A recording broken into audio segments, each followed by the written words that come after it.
शिव का नाम आते ही शिव का धाम यानी केदारनाथ सबकी जहन में आता है, जिसे एक समय में आस्था और धर्म का केंद्र माना जाता था। उसे अब सोशल मीडिया के लिए रील्स और वीडियो शूट करने का स्पॉट बना दिया गया है। लेकिन क्या है जो केदारनाथ को खुद में खास बनाता है? वहां तक पहुंचने की कठिनाई या उसका इतिहास या फिर लोगों की श्रद्धा?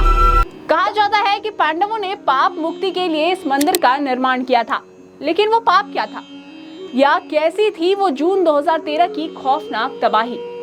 हम आगे इस वीडियो में आपको शुरू से लेकर अंत तक की सारी कहानियां सुनाने वाले हैं, तो वीडियो को पूरा जरूर देखिएगा।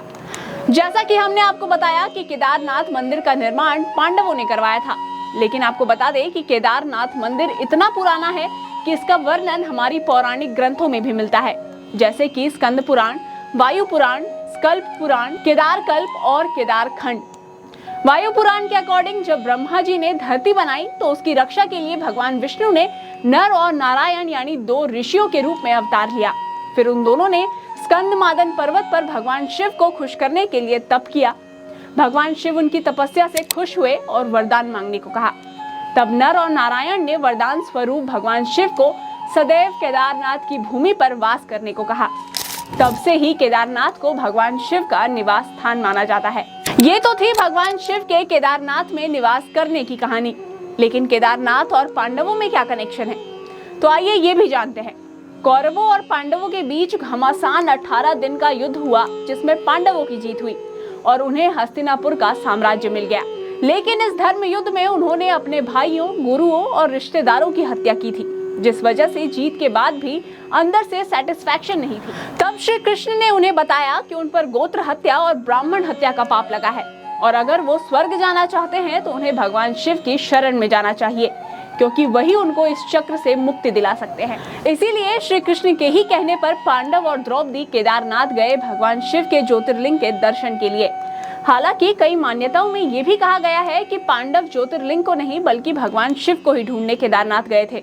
बर्फ के चादर में ढके केदारनाथ में दर दर भगवान शिव को ढूंढते पांडव और द्रौपदी अब थकने लगे थे।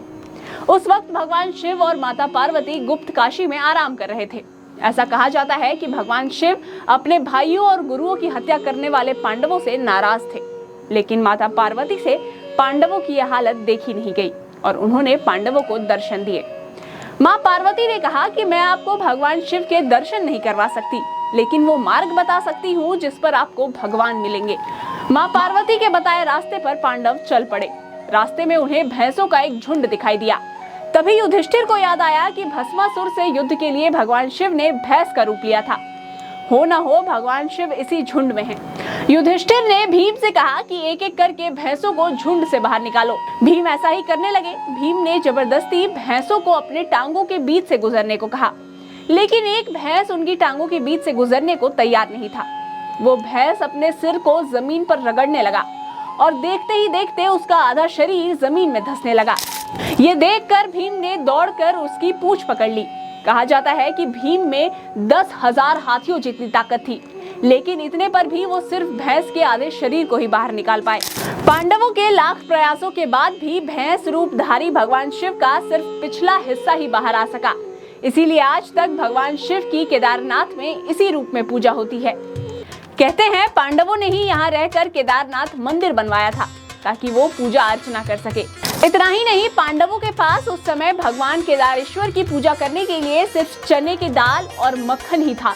इसीलिए आज तक वहाँ भगवान केदारेश्वर की पूजा में चने की दाल और घी का बहुत इंपॉर्टेंट रोल है। लेकिन अगर अभी हम बात करें कि यार थकान हो गई है इस डेली लाइफ से और कहीं छुट्टी पर जाना है, तो सबसे पहला ख्याल जो आता है वो है पहाड़ों का। पहाड़ यानी हरियाली, सुकून और प्रकृति। क्योंकि केदारनाथ की बात हो और साल 2013 की डिजास्टर याद ना आए, ऐसा कैसे हो सकता है? वो समय जब वैली में सब कुछ तहस नहस हो चुका था। उस समय भी केदारनाथ ज्यों का त्यों डटा था, जैसे मानो किसी दैविक शक्ति ने उसकी रक्षा की हो। उस समय मंदिर में फंसे कुछ लोग अपनी आप बीती भी सुनाते हैं कि कैसे जब उन्होंने मौत को अपने इतने नजदीक देखा तो कहीं से एक पत्थर ने आकर बाढ़ के पानी का रास्ता ही बदल दिया। अब ये कोइंसिडेंस है या भगवान शिव की कोई महिमा? आपको क्या लगता है? खैर, अगले एपिसोड में हम आपको उस पत्थर की कहानी सुनाने वाले हैं जिसे अब भीमशिला कहा जाता है।